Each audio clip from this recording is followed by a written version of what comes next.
Hello friends, स्वागत है आपका एग्जाम मित्र यूट्यूब चैनल में। और माय डियर फ्रेंड्स, आज की इस वीडियो में हम क्लास 12th पोइट्री का जो चैप्टर 4 है अ थिंक ऑफ ब्यूटी, इसका सेंट्रल आइडिया देखने वाले हैं। और फ्रेंड्स, मैं आपको बता दूं कि मैंने जो है चैप्टर 1st, 2nd और 3rd जो है ये तीनों ही चैप्टर की सेंट्रल आइडिया की वीडियो जो है आपको ऑलरेडी बनाकर प्रोवाइड कर दी है। तो अगर आपने नहीं देखा है तो लिंक मैं डिस्क्रिप्शन में दे दूंगी, आप जरूर देख लीजिएगा। ओके। और एक और बात इंपॉर्टेंट फ्रेंड्स कि अगर आपने अभी तक चैनल को सब्सक्राइब नहीं किया तो फटाफट से चैनल को सब्सक्राइब कर लीजिएगा और साथ में जो नोटिफिकेशन बेल उसे भी ऑन कर दीजिएगा, जिससे कि जो भी मैं वीडियो अपलोड करूंगी उसका नोटिफिकेशन आपको मिल जाएगा और आप अपने 2023 एग्जाम की जो प्रिपरेशन है वो अच्छे से कर सकेंगे। ओके, तो चलिए अब देखते हैं।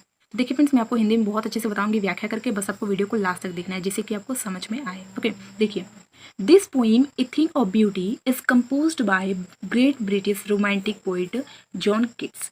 यह जो कविता है friends, A think of beauty, यह कविता एक महान रोमांटिक ब्रिटिश कवि जॉन किट्स के द्वारा जो है वो लिखी गई है। ठीक है। The following is an exert from his poem Endymion a poetic romance. ये जो कविता है friends, A think of beauty, ये कविता जो है वो जॉन किट्स जी की एक और जो कविता है एंडीमियन पोएटिक रोमांस, इस कविता का जो है वो शॉर्ट फॉर्म है। ठीक, आगे देखिए। In this poem poet mostly describes about beautiful things is a source of Joy.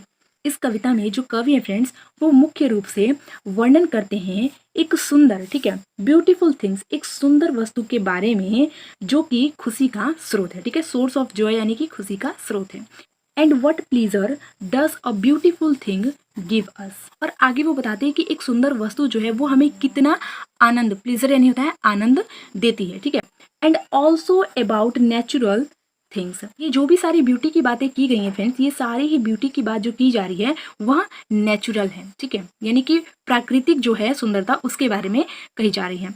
Okay, according to the poet the things of beauty provides joy for ever. कवि के अनुसार वस्तु की जो सुंदरता है, द थिंग्स ऑफ ब्यूटी यानी कि वस्तु की सुंदरता हमें जो है वो हमेशा के लिए खुशी उपलब्ध कराती है। ठीक है, because beauty never dies which is eternal, क्योंकि सुंदरता जो है वो कभी नहीं मरती, वह अमर होती है। ठीक है। और एक बात ध्यान रखिएगा फ्रेंड्स कि यहाँ पर जो है प्राकृतिक सौंदर्य की बात की जा रही है। जो थिंग्स ऑफ ब्यूटी, ये जो कविता है फ्रेंड्स, जो यहाँ पर मेंशन की गई है वो इस प्रकार है की गई है, जैसे कि द सन यानी कि सूरज, द मून यानी कि चंद्रमा, ट्रीज ओल्ड एंड यंग, जो बूढ़े और जो जवान पेड़ हैं वो, सिंपल शीप यानी कि जो भेड़ हैं, डेफोडिल्स यानी कि फूल, क्लियर रिल्स यानी कि जो स्वच्छ धाराएं हैं, एंड मस्क रोजेज यानी कि कस्तूरी के गुलाबी रंग के फूल, एंड ऑल्सो फॉरेस्ट और जो जंगल हैं, इटीसी एटसेट्रा यानी कि आदि। ठीक है। A poet a thing of beauty was, तो यहाँ पर ये जो सारी चीजें हैं फ्रेंड्स, ये ए थिंग ऑफ ब्यूटी है किसके लिए, तो पोइट के लिए। ठीक है, यानी कि ये एक प्राकृतिक सौंदर्य है पोइट के लिए, कवि के लिए। नेचुरल ब्यूटी मीन अर्थ। जो थिंग ऑफ ब्यूटी है फ्रेंड्स वो नेचुरल सुंदरता है। ठीक है, नेचुरल ब्यूटी है। और कवि के लिए क्या है, कवि के लिए वो अर्थ है यानी कि पृथ्वी है। यानी कि कहने का मतलब ये है कि यहाँ पर पृथ्वी की सुंदरता का जो है वो वर्णन किया गया है। ठीक है, कवि के द्वारा। Poet says there is only beauty of earth binds the human beings in spite of sufferings।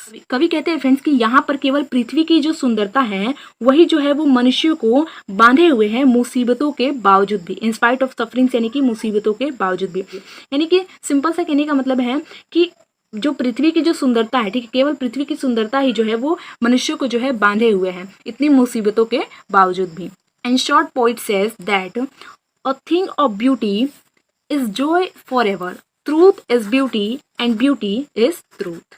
in short poet says that, short में अगर कहें तो कवि कहते हैं a thing of beauty is joy forever, कि जो थिंग ऑफ ब्यूटी है वह हमेशा हमें सुख देती है। ट्रूथ इज ब्यूटी, जो सत्य है वही सुंदर है, एंड ब्यूटी इज ट्रूथ, और जो सुंदर है वही सत्य है। आगे की natural beauty as immortal drink powering unto us from the heavens wing, मतलब कि उनके कहने का मतलब है कि ये गॉड गिफ्टेड है और इसे जो है हमें संभाल कर रखना चाहिए। ओके, तो friends class 12th English poetry का जो चैप्टर 4 है ए थिंक ऑफ ब्यूटी, इसका सेंट्रल आइडिया कंप्लीट हो गया और हिंदी में व्याख्या करके मैंने आपको बहुत अच्छे से बता दिया है और बहुत अच्छे से आपको समझ में आ गया होगा।